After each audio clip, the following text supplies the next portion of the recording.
Ay abawa, magatato na naman yung ulaging tattoo artist sa'yo.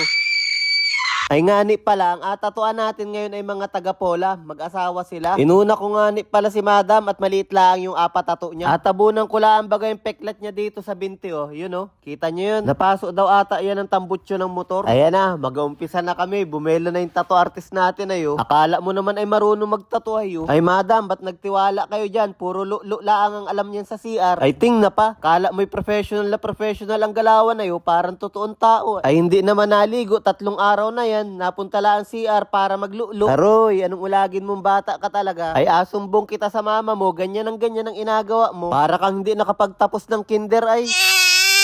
Ay dito nga ni pala pag antong design ay 13RM ang inagamit kong karayom. Ay awan lang sa ibang artist kung anong inagamit na needle kapag ganitong design. Basta sa akin ang inagamit ko 13RM. Tapos sa pang lining 5RL naman. Ay nga ni pala, salamat sa sponsor natin dyan, Tech Tattoo Products at MNC Tattoo Supplies. Ay kanina ko pa napapansin yung daliri nung nagabidyo sa akin ayo. Ay ba't baga inatabunan mo yung camera? Anong kulikot mo? May garuti ka sa akin mamaya pagtapos ko magtato. Ay abawa, anong gana nun?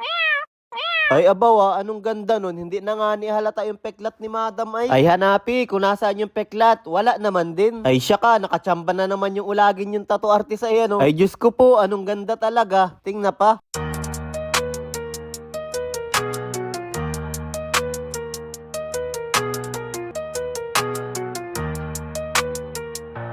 Yan na, tumayo na ang tattoo artist nating ulagin. At si sir naman ang adalihin natin. Ay balita ko man din yung mga lalaki sa Polay ulagin din. Ay awan laan si sir kung maamin. Ay ngani pala, basta ulagin yung inatatuan ko, may 50% discount. Ay anong hirap baga ng inapatato ni bossing. Armband baga naman, pagdikit pala ang at pag-stencil ay pahirapan na. Ay ting na pa oh, tapos may kambing pa sa gitna. Ay ano ng tao ito, napahirapan talaga ako ay. Sumbong ta kay mama. Ay anong tapang pa naman nun, anong lakas man ang puyong nun, tapos bagay yung bibigay parang Armalite, ay finish na.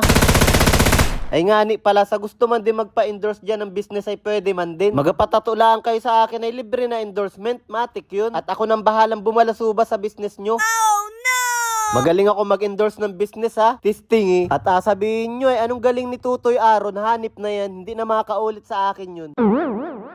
Tingna pa ako dito, seryoso ayo. Parang inosenteng bata din ay. Ay kaya naman pala, nagalining yung ulagin. Ay ang gamit ko nga ni pala sa paglining dyan ay 5RS. Ayun naman talaga dapat ang gamit na needle dyan para medyo makapal. Anong tuwid ko din maglining ay ano, partida, nagalulo pa yan araw-araw. Ay anong bilis man din maubos yung shampoo sa CR, inagamit naman pampadulas. Hanip yan.